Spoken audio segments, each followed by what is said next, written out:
When God made creation, he had a purpose in mind.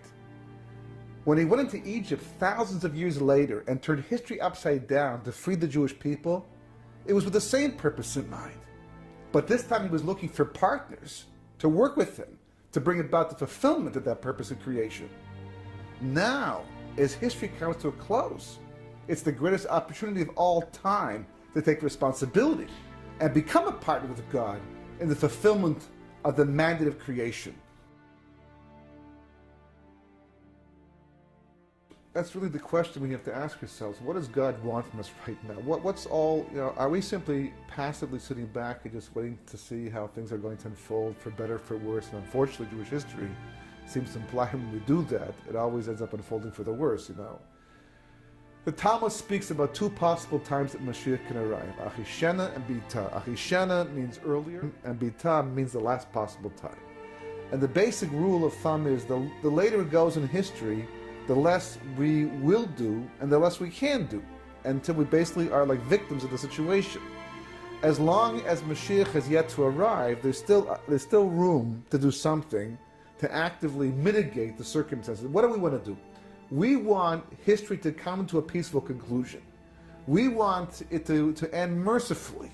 We don't want to go through any more, God forbid, pogroms or crusades or Holocaust or anything, a modern version of those things, because it's certainly potentially a possibility. We're trying to avoid that. So is there something that we can do? Okay, or we just talk about these things or imagine scenarios and daydream, or is it supposed to impact us in a certain way and bring out of us certain response that allows us to be able to play an active role in how this whole thing is going to unfold in the end? Because up until now, it seems like we haven't had much of an opportunity, because the Holocaust went its path, and we basically passively sat back for the most part and didn't too much to mitigate it, to stop it. It occurred, and the Crusades and the Spanish Inquisition, all these different things. Can we do things differently at the end of days? That's the question. Or are we also once again passive hostages in a situation that seems to be imposed from above and from beyond? So there's one very important verse, a very telling concept that I think this is what King David was trying to do.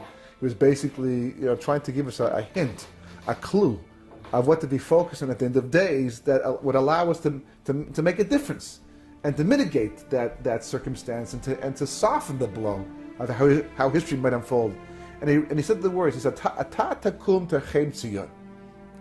He's talking to God. He says, God, you will get up and you will show mercy, right? Ata takum terchem Tzion. Now, Tzion is the name not just of the Jewish people, but specifically it's the name the prophets used to describe the Jewish people in a state of redemption or in the process of the final redemption. Tzion is like the namesake of the Jewish people living together as one nation, the entire nation, on the land of Israel, living by Torah.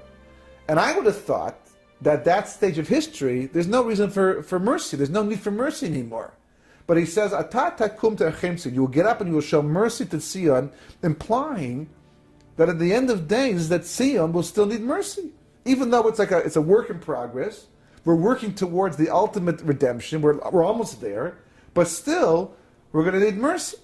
And here we have a state of Israel, right? A fully developed country, a remarkable country, filled with untold miracles.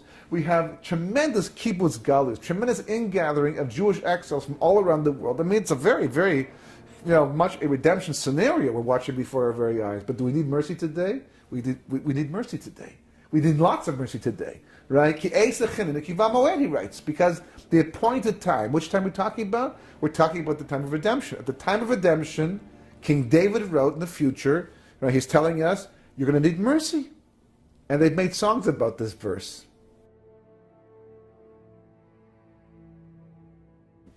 But the next verse is the one where he basically tells us the clue, the secret, what it all comes down to. Ki ranzu avdeches of neha, vesafra yichanenu. What's the source of God getting up and showing mercy to the Jewish people? Writes King David.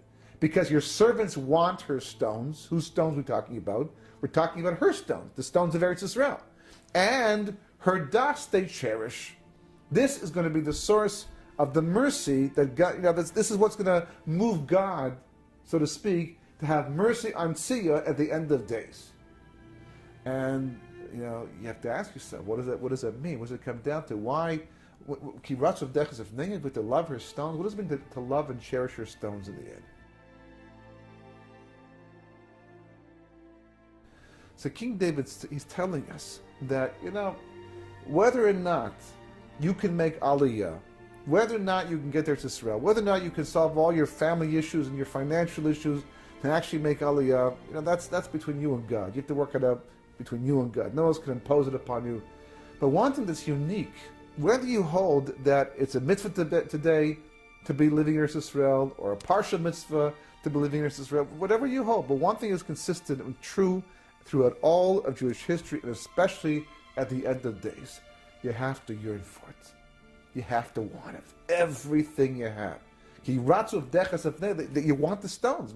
It means not that you're necessarily there, and you would be there, and if you're yearning and you can be there, you'll go. But if you can't be there and you're yearning, it means there's a good reason holding you back. And it's no coincidence at this stage of history that the whole world is revolving around one tiny little state. All the miracles that's keeping it alive, and all the focus and all the attention, there's so much else to be concerned about and to be focused on. But Israel is taking the main light. Why? Because that's what it's all about at this stage of history. Because it's the place the Jewish people are supposed to return to connect back to Hashem and fulfill the purpose of my separation. The Torah itself says, I took you from Mitzrayim to bring you to Eretz Canaan, Eretz Israel, to be your God. It's a three-step process. From Mitzrayim to Eretz Yisrael to be your God. And that's what it's all about. Somehow, for some reason, God has set up creation, has established Jewish history in such a way that we cannot be connected to God exactly the way we have to be, no matter what we do, how many shuls we build, how many learning programs we institute, how many batei midrash, how many study halls we actually set up. Doesn't make a difference. Eretz Yisrael is the key to the entire thing. So that's the case. And we ask ourselves a question over here. What can be done to mitigate the circumstances and make the war of Gog and Magog, if it has to happen, come softer, with the least amount of damage to the Jewish people in the world? So that's what King David's telling you. That's the focus and the energy that has to be applied at this time. 100%. You have to do the kira, but we have to realize this is not home. Exile is not home. Exile is not redemption, no matter how sweet and how pleasant it is. So, sometimes in order to be able to get to a point where you can realize and appreciate that, you have to go beyond. You have to use your imagination.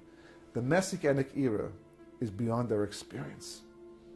The first man was created in Gan Eden. He was created in a state of redemption. We've been in exile ever since. We don't really appreciate what it means to be living in a Messianic period of time. If you can somehow hook into the idea, somehow if you're able to focus and understand and imagine what it might possibly be like, it's enough to change a person's perspective and put them in that frame of mind. And when God sees that, and he realizes that we're doing a lot of the work of our own. We don't require a war of Gog and Magog to wake us up and to shake us up and to make us focus on the more important priorities of the Jewish people. So when I wrote the book, people read, they were able to see, past that threshold, and to be able to, to imagine what Yemos Mashiach might possibly be like. All of a sudden, they were able to go back to work with a different perspective, go about raising their children with a different perspective, running a household with a different perspective, getting to the point where they realize that this period of history is just a corridor. We're approaching a threshold. We have to prepare ourselves to walk across it. The more prepared we are to cross the threshold from this period of history to that period of history, the safer the crossing is going to be.